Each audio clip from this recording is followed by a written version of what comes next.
hero, the one villain, the one innocent bystander. Welcome to another episode of An Angel and a Unicorn Comic Book Reviews.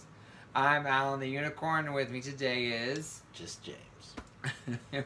Sadly, Just James is just realizing that we are not popular throughout the intranet people.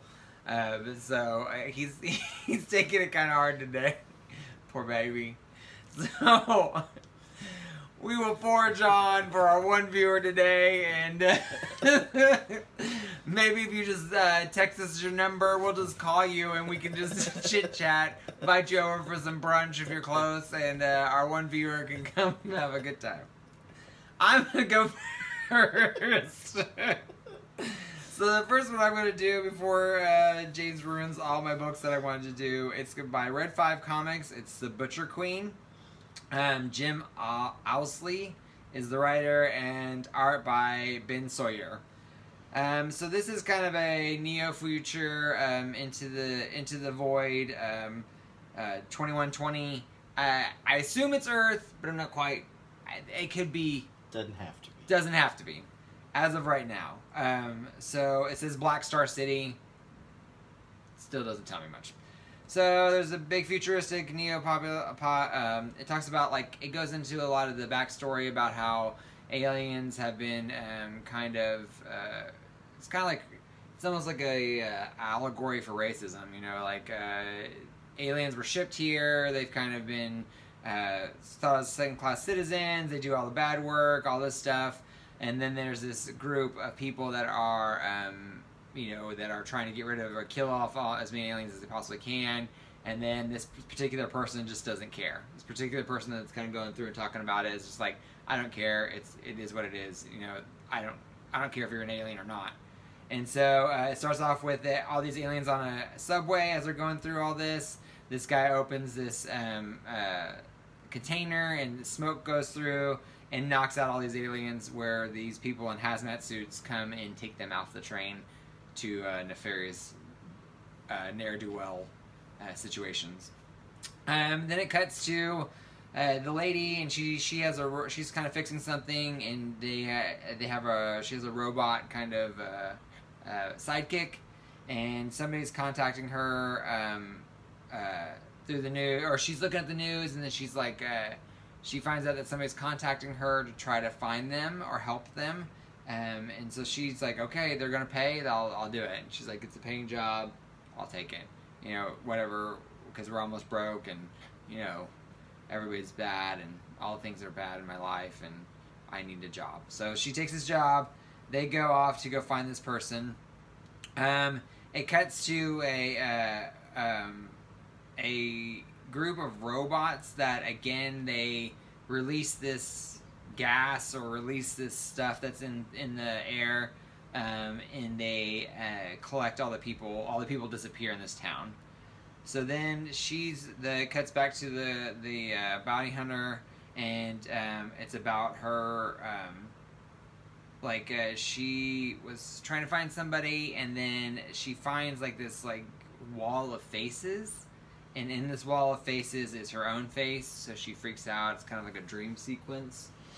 And then she wakes up, and they're where the beacon or the coordinates told them to find this person that has this information and is going to help them and get the money.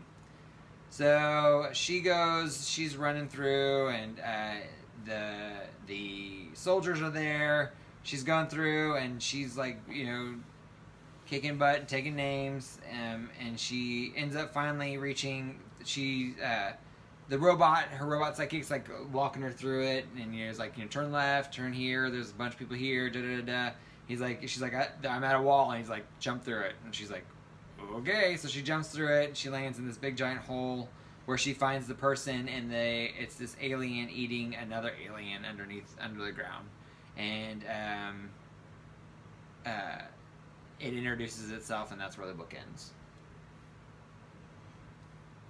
It was weird. It was... I don't think it was a great...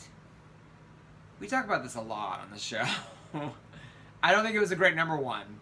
Like, it was not... Like, it introduced me to the characters, but this really felt like a lot of this stuff had been established. A lot of these things have been already, like I'm supposed to know these things. I'm supposed to know who this person is, and it's just like, let's get into the action. It's kind of like if I wrote a story and then published it, this is what it would be. Like, it's the art's actually pretty decent. I really like the art. I think they did really well with the kind of technology and the style of everybody's looks, and the different like soldiers are in these kind of weird robot mech suits, and the different aliens are really good. And I mean, I really liked the art, and the story was okay. It just was not a good setup volume, because it's kind of like, well, why do I even care about these people? I have no desire. I don't really want to pick up number 2. I think I will, just to see if it maybe gets better, but that shouldn't be the reason why I want to pick up a book. Is to like, oh, hopefully it gets better. I'll try again next time. It should want me to pick up number 2, and I really don't, because there really wasn't much on here. So I'm not for sure how they could have made it a little bit different, a little bit better. Maybe they could have introduced the bounty hunter a little bit differently, and seeing if that, and then set up they used a lot of time about setting up the aliens that are disappearing, that the people are taking them, and I feel like that could have been maybe on the back burner, or maybe like a side note, or they could have done like one, because I mean, like, it was like the first 3 pages was this guy with this gas. So the first page is a giant splash page of all the stuff. Then there's the subway. Then there's another subway, and then it's like you could use 2 of those. You could have just done that 1 page. Maybe the layout could have been different. They could have put some more stuff in there. But anyways, it was okay. I would say 2 out of 5 unicorn horns, just because it wasn't the greatest book ever. It really was a weird start. So hopefully it'll get better, and I'll see if I want to pick up number 2 if it does. So.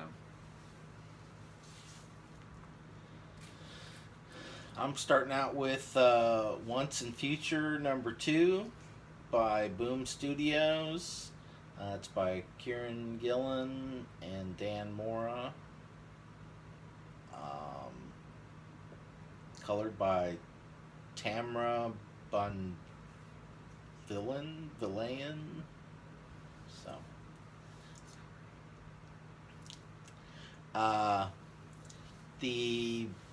we reviewed the first one of these. Guy discovers his grandma was a monster hunter, and she sees that someone's trying to raise King Arthur, and is getting her grandson into the fight, because she's afraid that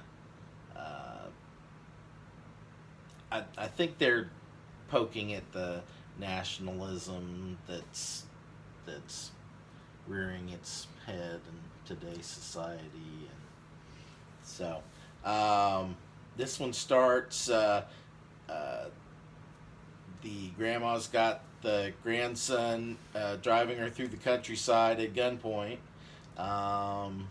and there's a lot of dialogue of, oh, you didn't tell me any of this growing up. You told me all this was stupid. They spend a lot of time on that. I think we get it. Okay, move on. There was some witty quips though in there. Like, yeah, but still.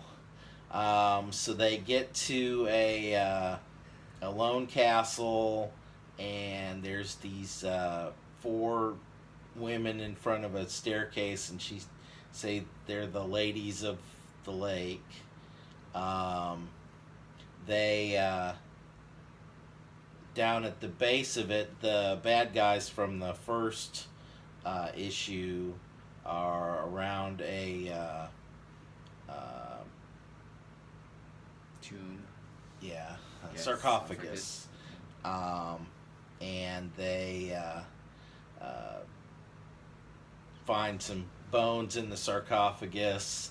The gal puts the scabbard in, and the scabbard was supposed to be able to heal any wounds.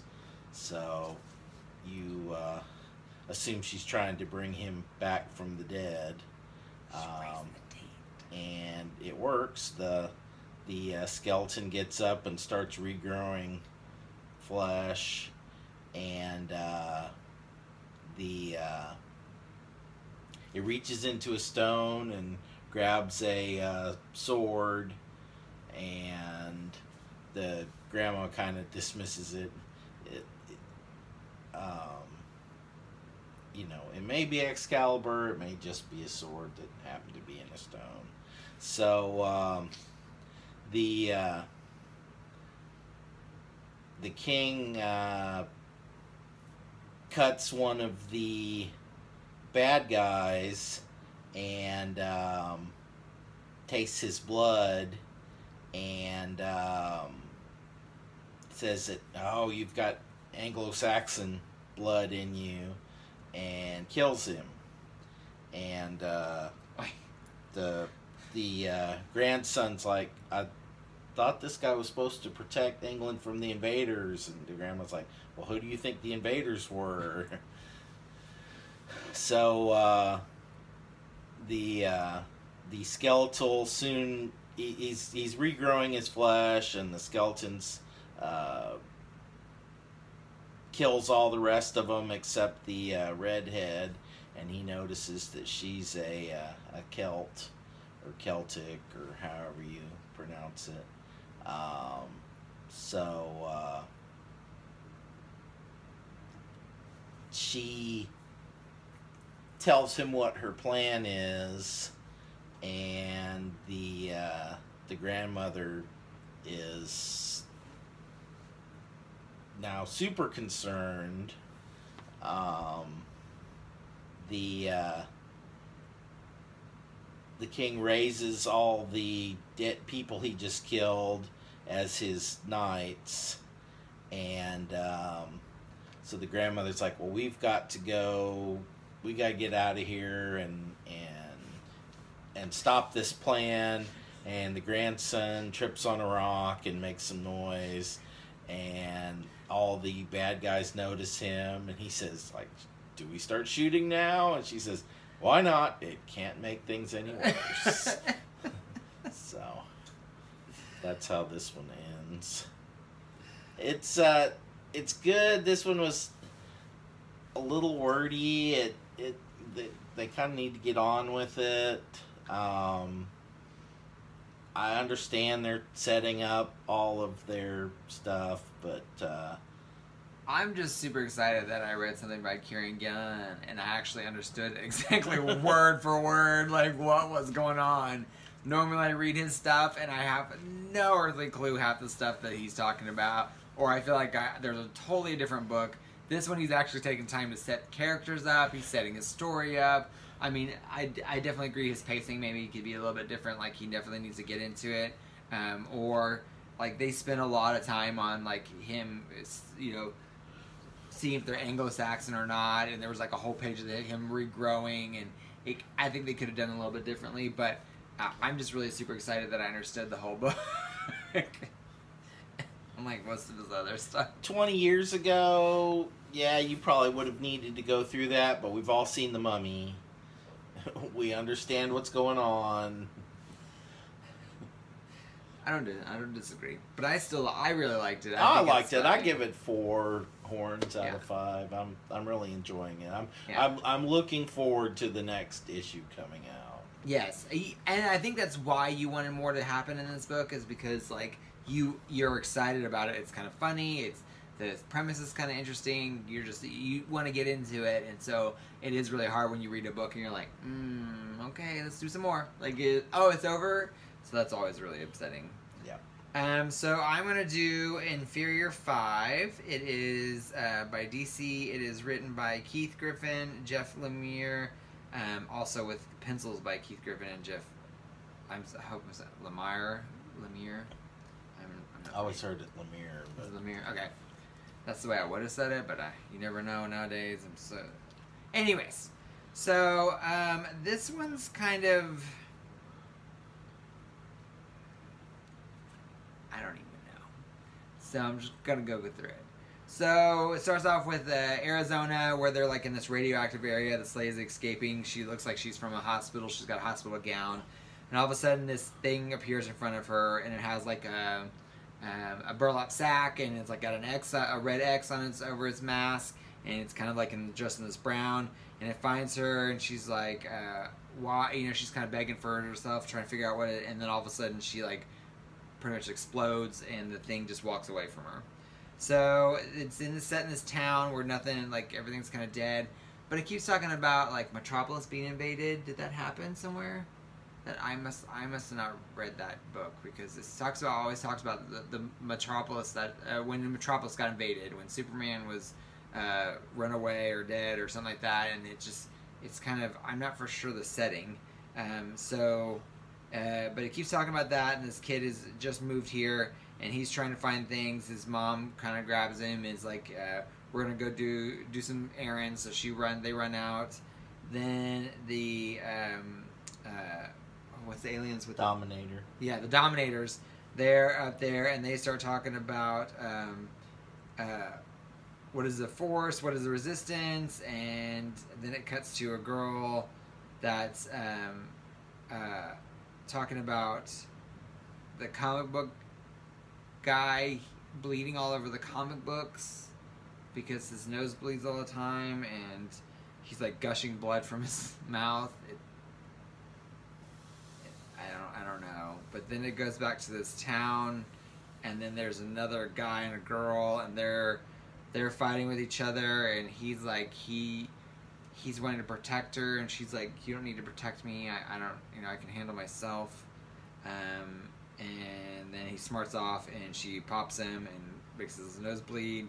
They're wandering around town, and then it cuts to the kid that just moved there. He's looking around, and there's a lady on top of this log, and then she turns into an owl or a bird, and then she flies off, turns back to a human girl, and is talking to the girl that was in the comic book shop.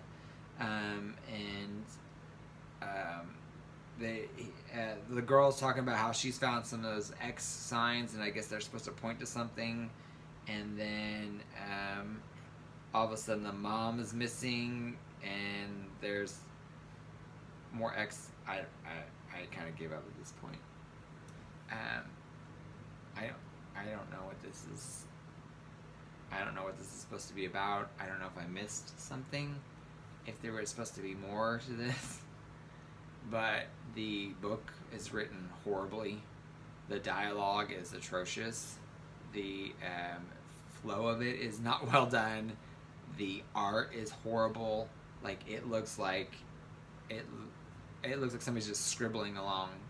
There are occasional panels where it looks really neat and artistically, like there's a style to it, but then there's like pages where it looks like somebody's just literally like scribbling down stuff. The proportions are really weird. Like, the little girl, she like has this like really proportionate head, and then her body's like super squatty. But then like there's other people that are like that, and I don't know if that's like supposed to make her look big, or if she's supposed to be somebody that's I don't know if they're supposed to make her like she's short, but her head looks like a normal sized person, and then her body looks like something weird. It is not well, like. And then the mom looks like she has some kind of skin condition, and I'm not for sure what that's about. And they have all of these weird haircuts. Like, I have no idea. No idea. I wish I could have. And I read some stuff on some of the messages and message boards and stuff, and they were talking about how excited they were about this writer coming in, and I'm just not for sure. Sadly, maybe I should reread it and understand what's more Just of it. move on. Just move on. Well, now I'm just curious. I'm like, this is why I like to do the shows, because like, am I just crazy, or is this just something that I'm like, am I missing something? I need feedback. Like, I wish there was somebody, you know, you need to read this one so that you can tell me if I'm crazy, or text me and be like, nope, you were right. Move on. Move on. Got the 3 pages. So anyways, I unfortunately can only give this probably a 1 out of 5 unicorn horns. I was not excited about it. I will definitely not pick up number 2. They have a Peacemaker story in the back, which I was never a huge Peacemaker fan. So it really kind of wasn't anything for me. I didn't like Peacemaker until he was a secondary character in the Jamie Reyes Blue Beetle run. Uh-huh. And that he was fantastic in that. Oh. I may have to check that out. I never read that. Those are awesome. I may pick those for book club sometime. Oh, that'd be good. So, anyways, yeah, that was. I don't know what was going on with DC. I don't know what this is supposed to be about, but Inferior 5 was not. I'm not a fan, sadly. It was definitely inferior 5 times. Okay. Sorry. Next book is Steeple. It's from Dark Horse. It's by John Allison, Sarah Stern, and Jim Campbell. It's set in a little town in England. The priest comes home saying he's had a hard day and that he's worn out, and that they say help is coming, but he's skeptical. They've told him that many times. And he goes to bed and he's all covered in bruises, so you get the feeling that he's not just worn out from praying and helping people with problems. Then it switches to a gal out on a road trip, I guess. She's traveling. Yeah, she's traveling. She's at a diner, and she tells the guys that she's going to, and I cannot pronounce this, Tredrigan. Yeah, I not for. And the other people in the diner start telling her stories that this town is, haunted, that it's bad juju. Bad juju. So she is driving on into town, and her car starts acting up, and then it catches fire, and then it explodes. So she gets out with just minimal parts of her belongings. She starts trying to hitchhike, and somebody comes up on a motorcycle, and I guess she gets a bad feeling from them, and hopes that they'll just keep on going and she'll catch the next ride, but the person stops and picks her up, and it's a gal with purple hair.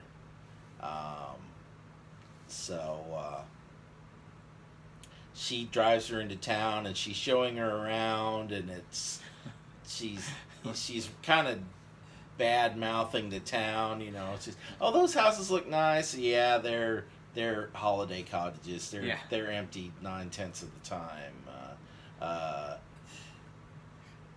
Oh, well, that's a charming house. Nobody who actually lives here can afford it. So many cute shops. Tourist tat. They're all closed off season, and good luck finding a bag of nails or some elastics. Yeah. So, and then they they drive by a pub. That place looks nice. Yeah, it's a great place if you want to get stabbed in the hand. There's not a lot of problems in this town that you couldn't solve with a good firebombing campaign. So she drops her off at the rectory, and she uses some slang. As long as you stay clear of the NIMBYs and the DFLs and the as the gal's going in, she's like, what did any of that mean? So she goes inside, and the caretaker of the rectory meets her, and she's very no nonsense and thinks that this girl's too weak, and they sent a girl, and don't you try to be seducing our priest, and yeah, she's very hardcore. Very hardcore. They introduce her to the. It comes out that she's the new. She's trained to be a priest. Yeah. Priest in training. Yeah. And the priest takes one look at her, and he's like, nope. This is curate. Yeah. he's like, this is the final insult. This is it. They want me dead. And she's like, damn.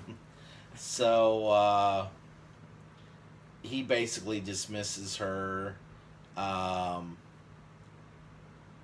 She mentions that she doesn't have any stuff because it all blew up in her car. She brings that up a lot. Like everything, like when they need money, she's like, "Oh, it's in my car. It blew up. It's in my car. It blew up." So she prays for a little bit, and then she decides to go to the pub because English. Yep. She goes to the pub that her purple-haired friend works at, and they go there and talk for a bit, and she's like, I don't have any money because it blew up. Oh my God. The friend I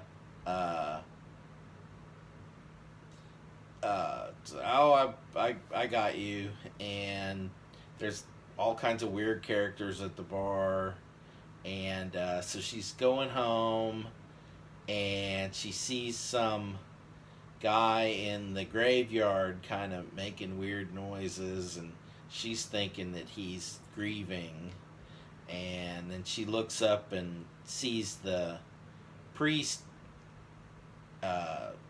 charging at her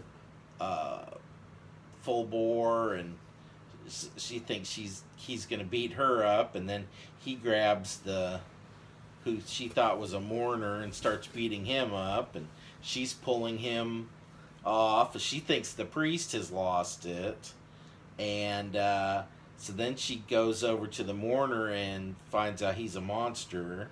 He's got one big giant eyeball. Yeah. And so the priest and the monster are fighting, and she runs off. The priest falls and hits his head, and the monster's going to kill him. And then she runs back out and brains him with the vacuum cleaner. And the priest was he's like, you broke the caretaker's vacuum cleaner. There's no room in the budget for to fix this. Yeah, he's like, I was about to be killed, but you broke the vacuum cleaner. You're in a lot of trouble. So he tells her that, he's doing physical battle with the forces that want to drag this town down into hell. And that she's not, and that she's not tough enough to help out. And she's still all youthful vim and vigor, and she tells him about her new friend that she made, and he's like, she's a follower of the Church of Satan. She's the enemy. And then there's a brief cut scene with the girl and the head satanic priest, and this part didn't make a lot of sense to me, but I think it was just like setting them up as kind of like Yeah. like their plans or what they're. Yeah, so it's pretty fun. It was not really what I was expecting, but it's sort of in the vein of the like Good Omens on Amazon, and so I think I'm I'll give it a good 3. I'm interested to see which way it's gonna go. Like, is it gonna go more of like Buffy the Vampire Slayer, she's training to fight monsters, or is it going to be more like a comedic thing where she's kind of like bumbling everything, but she ends up defeating things anyways, or is it going to be more of a kind of dramedy where she's like fighting, with this other girl as kind of like I love her, but she's evil. Yeah. So I would, or maybe they'll do all 3. I don't know. Like, you never know. So I'm going to do my last one, and it's going to be Black Ghost. It is a Comixology original, which is what I subscribe to, is Comixology on Amazon. And so they do original books occasionally, and this would be one of them. It is number 1, and it is written by Alex Sagara and Monica Gallagher, and the art is by George Kambadais. Kambadais.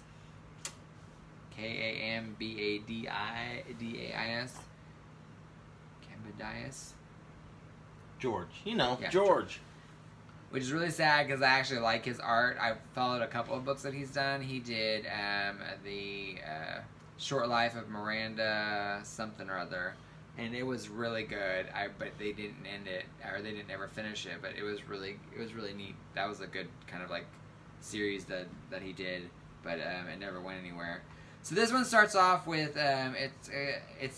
these three guys are getting ready to fight this kid or beat this kid up, and this teacher or this lady steps in, and you find out it's his teacher, and she's fighting these guys, and one of them gets the best of her and actually knocks her out. And then she wakes up in her bed, and the little boy is there, and he's like, "I made you coffee," and she goes, "Why are you bringing me coffee in my house? You know, why are you bringing?" He's like, "Well, actually, you were knocked out, so I didn't know where you lived, so I brought you to my house." So she finds out that she's in his house, and she kind of establishes her as a reporter for this book or this newspaper. But she teaches GED lessons at night. And so that's how she knows this kid is that she's one of his instructors at this GED course. So she's trying to figure out why these thugs are wanting to fight or beat this kid up, and she automatically assumes it's drugs or some kind of something. And he's like, they wanted to show my dad a lesson or teach my dad a lesson, and they wanted to give him a message and send him the knowledge that he was not, that he's in trouble. And she's like, well, why would it matter? And his dad is one of the few government officials that is not, corrupted, and his dad doesn't owe anybody any favors or anything like that. So they wanted to send him a message that he needs to get on board with all of them. So she goes, and she goes off to her job where she's at this reporter, and it establishes that she has kind of like this crush on this crime fighting guy called the Black Ghost, who he's just he helps stop the corruption. He still fights everybody. He jumps off buildings and all this kind of stuff like that. And he's just got like a black domino mask and a hat. He looks kind of like the Shadow, like the old Shadow. And so she's kind of crushing on him. Well, the guy at work that she worked, her coworker that gives her a hard time, he's talking about how awesome this, his headlines are, and it involves this billionaire. So then it cuts back to her, and she gets this little icon on her computer, and it's called Lone, Lone. And so I guess she explains it a little bit more about how Lone has helped her when she was younger. Her brother, her older brother was killed, and Lone was the one that helped direct her to find the people that did it. And he's been this Lone icon character has been helping her find things and tell her stories and get her closer to what she wants to, this end goal. So the little computer guy sends her to this dock where this drug deal is going to happen, and she's going to get like a big story from this. So she's up on this canister, and she's sitting there and trying to position herself to see who all these people are, and all of a sudden the Black Ghost shows up. So he swings in, and he comes in, and he starts fighting the bad guys, and she's excited because she gets to see her kind of hero fight these villains. And then all of a sudden he gets sniped in the forehead and dead. So she jumps off the canister, and she goes running down there to him. She takes off his blindfold or his mask, and she's like, I can't be, he can't be dead, it can't be. And but all the bad guys are still alive. So she's like, the kind of lone character who is doing like a voiceover kind of thing, like a box. It's like, you need to get out of there, you're getting ready to get stranded. No, don't do that. And so that was the end of that issue, where she's sitting there with the dead hero, and all these monsters are getting ready to surround her. So then the next issue shows a picture of her in the costume, so I'm assuming she's going to take over. It was a quick read. It was fun. It was lighthearted. I mean, it wasn't something that was super serious. The dialogue kind of got a little, not clunky isn't the right word, but generic, I guess would be a good word for it. Like, you got very much hey James, did you have a late night last night, or did you stay up listen to your scanner for the guy, or did you did you have a hangover? And it's like it's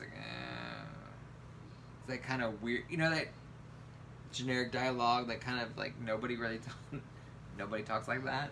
So that kind of got a little weird. But the art I really liked. I've loved George's art for a long time. Like I've liked him for a while. I've actually got a couple commissioned art pieces from him, and his art's a little bit different in this one. It's a little bit more less cartoony, I guess, or less stylized in his style. He definitely has like some very stylized faces and the way he does his feet and legs. And this book is a little bit a step up and has some really good detail on some of the face. So I really enjoyed it. 3 out of 5 unicorn horns. Like I said, I don't think it's any groundbreaking anything, but it was fun. So yeah, I liked it. All right, the final book. It's the final countdown. So this book is by Aftershock. It's You Are Obsolete by Matthew Klickstein and Evgeny Boryakov. Sorry. I apologize to it's a cool Matthew name, and Evgeny. They first of all, this cover, yeah, freaking creepy. It starts with a weird birthday party, and the guy collapses into the cake, and then the kids are texting each other. As they do these days. Yeah. And then it goes to a reporter. Must have been the theme of the week. It shows her kind of on top of her game, and then she talks about how one instant destroyed her career and everything. They don't ever show the instant, but it's in today's modern world, we've all seen people destroy their lives in 30 with seconds one bad headline. in 30 seconds or less. So she gets after she's destroyed her life and has no career, somebody reaches out to her online and says that they want to hire her for a job, and it's up in some remote island up in the Baltic Sea, from up in the Estonia. So she flies to this island. All the adults she meets are have these weird smarmy smiles, these smarmy fake smiles. She talks about that the kid's teacher, that she's supposed to report on these extraordinary kids, and she's always assuming that it's an adult putting her up to this, though the teacher and everybody's like, why do you assume there's a teacher? So and they always talk about that, like oh no, it's the children. Yes. You can't wait to meet the children. Oh no, the children. Yeah. So she shows up at the place where she's gonna stay. Another adult with another schmarmy smile. Talking about the children. She thinks the town's got a weird smell. She decides to head out to the bar. Lots of common themes this week. Yeah. Lots of pubs, lots of weird islands, lots of reporters. People, coming into the new town that's got weird things happening. As she's going to the pub, she sees this car full of kids eyeing her. It's not like a car full of kids, like 2 or 3. It's like a clown car full of kids. Yeah. Like, it is literally probably 15 kids shoved in there. I'll count them while you keep reading. I'm good. I want to count though. We're good. Please stop. um, 12. It's 12. that you can see. That I could see. She comes into the bar and there's a gal playing violin, and she says there's something in her eyes, and they show a close up of her eyes, and it says "Help us" reflected in her eyes. She starts playing an old song on her violin, and everyone's like, "Oh, the children aren't gonna like that," and she's like, "I'm almost 40. What does it matter anyway?" And so she starts having a breakdown, and they kind of haul her off, and the before the children get her or find her. And the reporter gets her food and her drink, and the bartender's like, "Please don't tell the children what happened here." And so she's headed home, and the car full of the... How many? 9. There's only 9 in this one. Okay. Children are drive by her again. She goes back to the hotel and goes to bed. Gets up the next morning. Walks to where she's supposed to meet the kids. For some reason, she has to walk through the cemetery to get there. There's an awful lot of people needing to be buried here. And she walks in and meets the children. And they, as she goes in, she notices there's a video of everything she's done since she's gotten to town, playing on the wall behind her. So something's up. Something's happening here. Very Village of the Damned. What it is ain't exactly clear. There's a man with a gun over there. He's telling me I've got to repair. We have one viewer. We can't have lyrics both by of James. them. I mean, like I didn't like children. it. Did What's you that like sound? it? Look what's going down. Oh my God, James. Did you like it? I like the premise. I did not like the execution. I didn't even like the premise. Like, it just seems so old world and boring, and like, I mean, it's kind of Children of the Corny, and you know, Village of the Damned. Like, it's very see through. Like, unless they do like a really big twist somewhere in the next couple books, like there's nothing. I don't. I think I've read this book before. Yeah, like a couple. They kill everybody when they turn 40. And yeah, there's it's like this amalgamation of all these different books. It's like next thing you know, they're gonna be on an island where they're allowed weapons, and it's gonna be called the Bunger Games or something. Lord of the Fleas. Needless to say, that was not my favorite book. I got done with that and I was kind of disappointed. And honestly, like, whereas the other books I've read were really wordy and kind of a lot, like, this really didn't say anything. Like, there was, like, maybe one or two pages. It was wordy, but it didn't say a lot. Right. Like, but it'd be, like, one page where, like, the words, and then, like, they got through, which maybe they would have helped some of the other books. Like, they used one page to get through her career. They're like, hey, look, here's the deal. I destroyed my career. Good, it's over. bad. It's over. Let's go. Move on. The next page was and I liked that. That was like, okay, good.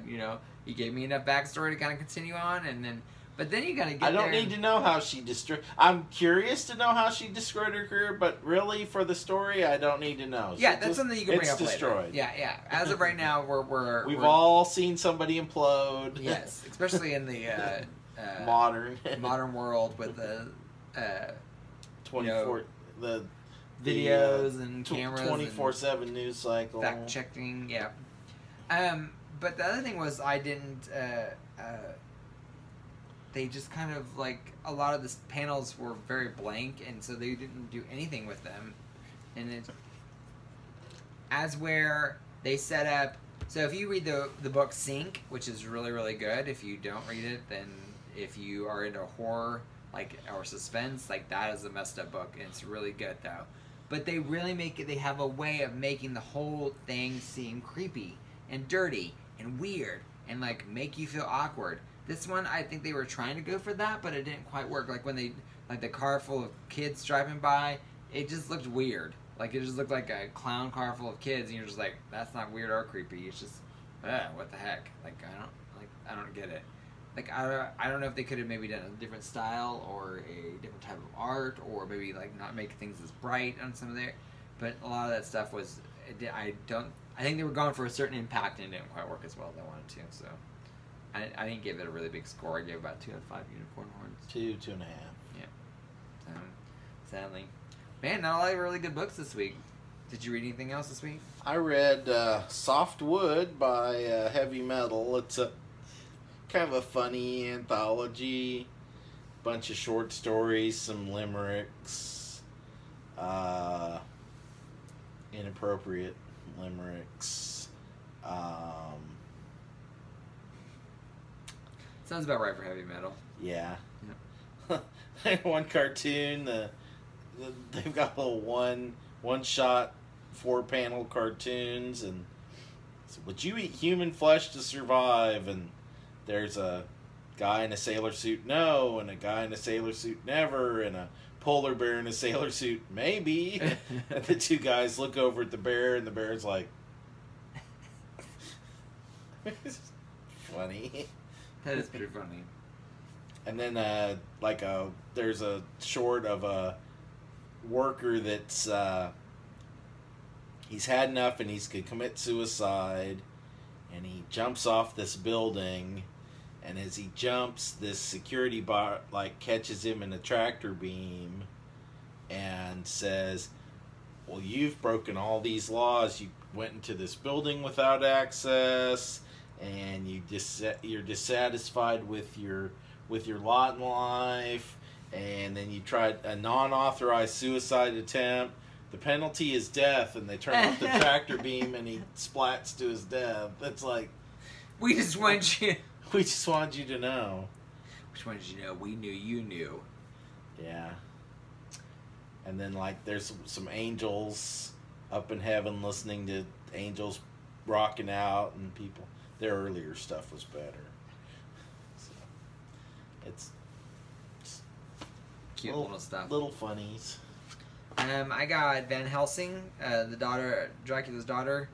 So it's just continuing on the story. She's Dracula's daughter ends up kidnapping her friends and killing them, which was really intense because I guess Mina and Jack was a big part of the story and other ones, and I guess they just axe them off. But she murders them in a really horrific way, and then Van Helsing gets to where she's supposed to think she's gonna save them, and she ends up finding just their dead bodies. Psylords number 4. This is again continuing on. It's these superpowered people, but they had their memory erased, and finally they're starting to get some of it back. They realize the guy they've been following for the past 3 issues is a bad guy. He's actually trying to take all the power from them, and so they fight him and destroy him. And then all of a sudden, the big war people that they were trying to run away from, they show up. I have mixed feelings about this book. Some of the art's really good, and some of it's a little too much like a watercolor. That sometimes it gets a little weird, and I can't. There's detail in some panels, and then there's no detail in some panels. It's like a watercolor, so that kind of throws me off a little bit sometimes. But it's really pretty to look at, and the story's okay. It's kind of interesting, so I give that probably a 3.5, maybe 4 out of 5 unicorn horns, just because it is kind of interesting and it's something new and different. Killers number 3. This is Valiant, and it's about their ninjas, all their ninja people in their Valiant universe. And they all have different letters, so they're all going back to the person that trained them, and there's a big conspiracy, and they're all kind of meeting up with each other. So it's interesting to see them. I don't know all these characters very well, so I have a hard time sometimes figuring out who is who, because sometimes they throw a character. Most of the characters in there, they throw them in there oh, you should have known who this is, and I'm like, I don't know who this is. So that's a little frustrating, but I really like this one. It's kind of an action-adventure book. So 4 out of 5 unicorn horns. Let's see. I read Steeple. And then I think that was it. That's all I got through. there's a bunch of them that I didn't get through. Busy running around. We went to Greek Fest this weekend. It was a lot of fun. Lots of good food. Although I do have to say, Greek dancing, like if it's traditional dancing, it's like it is the one line dance, and they just do it repeatedly with different kicks. Then they bring on the younger people to do the same line dance repeatedly with different kicks. So that's kind of fun though. But the food is delicious. We got some baklava that was amazing. Anyways, it's neither here nor there. So to our one viewer, we wish your pull list to be full. If you can, like, share, and subscribe, and maybe bring 2 viewers. And we will see. We want to double our viewership by next week. We can do it. Bring 1 friend. Like, share, and subscribe. Ring the bell.